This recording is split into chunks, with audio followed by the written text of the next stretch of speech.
Yes students, welcome to your YouTube channel. आज हम 5 minute का एक क्वेश्चन करने वाले हैं। वो ये क्वेश्चन है, कंज्यूमर इक्विलिब्रियम में कब आएगा under indifference curve analysis.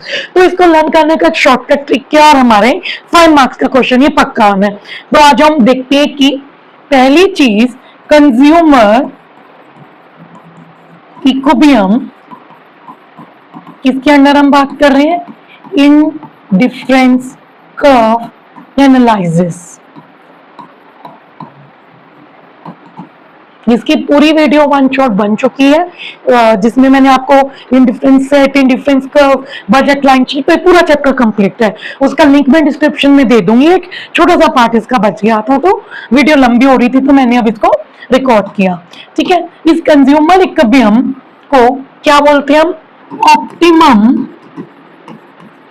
Choice of a consumer. ठीक है, कंज्यूमर की ऑप्टिमम चॉइस होती है। जब कंज्यूमर इक्विलिब्रियम पे पहुंच जाता है, उस पॉइंट पे आके वो क्या एक्सपीरियंस करता है, maximum certification.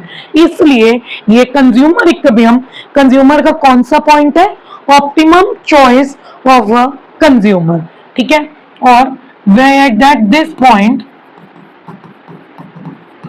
Consumer gets maximum satisfaction। ठीक है जी, तो चलो ये हम नोट कर लो। अब साथ साथ कॉपी पेन खोलो और बनाना सीखो कि कंज्यूमर इक्विलिब्रियम पे कब है। मैंने एक डायग्रामेट्रिकली देखते हैं। ठीक है, ये क्या है, गुड एक्स, और ये क्या है, गुड वाई। दोनों गुड्स क्या आपस में सब्स्टिट्यूट गुड्स।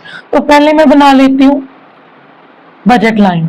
बजट लाइन कैसी होती है, इंटरसेप्ट होता है जो एक्स एक्सिस को भी काटती है और एक पॉइंट पे वाई एक्सिस को भी काटती है। अब देखो इस पॉइंट पे ये क्या हो गया हमारा, बजट लाइन। फिर मैं बना रही हूँ एक इंडिफरेंस कर्व। ठीक है, अब मुझे एक बात बताओ कि इस पॉइंट पे आकर, ठीक है, इस पॉइंट पे आकर टेंडेंसी देखनी है। मींस ये सर्कल है। ठीक है, सर्कल को बजट लाइन कहाँ छोड़ी है, इस पॉइंट पे ना, जो टेंजेंट बन रहा है किसका, बजट लाइन का। बजट लाइन टेंजेंट बन रहा है किसका, इंडिफरेंस कर्व का। उस पॉइंट पे कंज्यूमर किस पोजीशन पे आएगा, इक्विलिब्रियम की पोजीशन पे रिलाई कर जाएगा। तो ये जो ई पॉइंट है, ये ई पॉइंट क्या है, पॉइंट ऑफ कंज्यूमर इक्विलिब्रियम। ठीक है, इस पॉइंट पे आके कंज्यूमर फुली सेटिस्फाइड है। तो टू कंडीशन सेटिस्फाई होनी चाहिए, to conditions should be satisfied. ये आपने पेपर में बना के आना है डायग्राम, और इसको इसी तरीके से लिख के आना है। ठीक है जी, पहली सिचुएशन, पहली कंडीशन क्या होगी, स्लोप ऑफ। देखो इसको लर्न करने का तरीका है, दो हमारी एक बजट लाइन है और एक इंडिफरेंस कर्व है।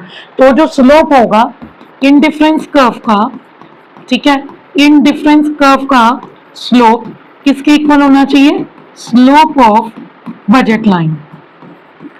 ठीक है, इंडिफरेंस कर्व का स्लोप क्या होता है, मैंने आपको पढ़ाया था, marginal rate of substitution for X Y equal to what is the slope of budget line, price of X upon price of Y.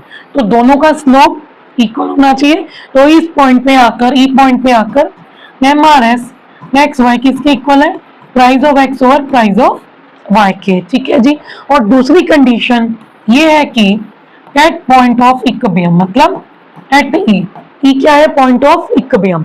ठीक है, IC curve should be convex. IC curve क्या होना चाहिए, कॉन्वेक्स। ई point पे कैसे बन रहा है, कॉन्वेक्स।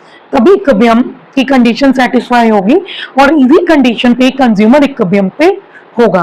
तो ये दो कंडीशन है, और ये डायग्राम है कि कंज्यूमर इसी पॉइंट पे इक्विलिब्रियम पे है।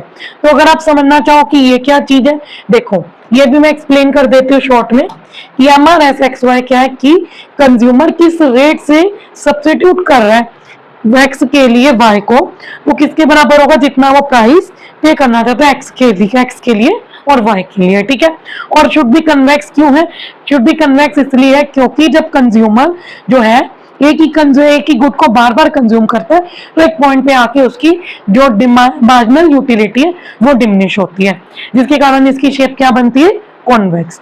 बट अगर इस पॉइंट पे इक्विलिब्रियम है तो इसी पॉइंट पे कंज्यूमर उतना ही प्राइस पे करेगा जितना वो सब्स्टिट्यूट करने के लिए विलिंग है।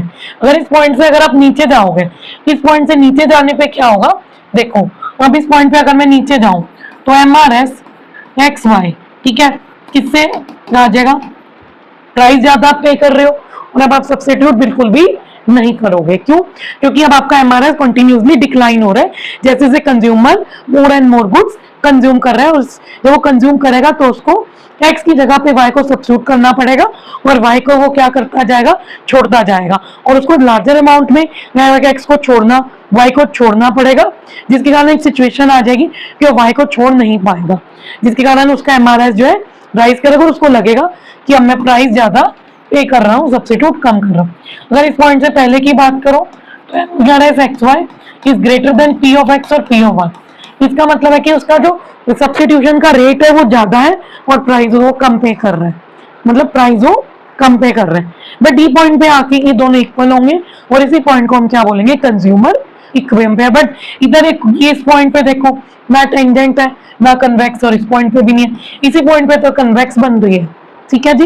तो एक कंज्यूमर इक्विलिब्रियम था जो मैंने आपको एक्सप्लेन कर दिया। इसमें से क्वेश्चन भी बन के आएंगे, वो हम क्वेश्चंस की आगे प्रैक्टिस करेंगे competency based. So till now thank you for watching my video. So you have to like, share and subscribe to madam the YouTube channel.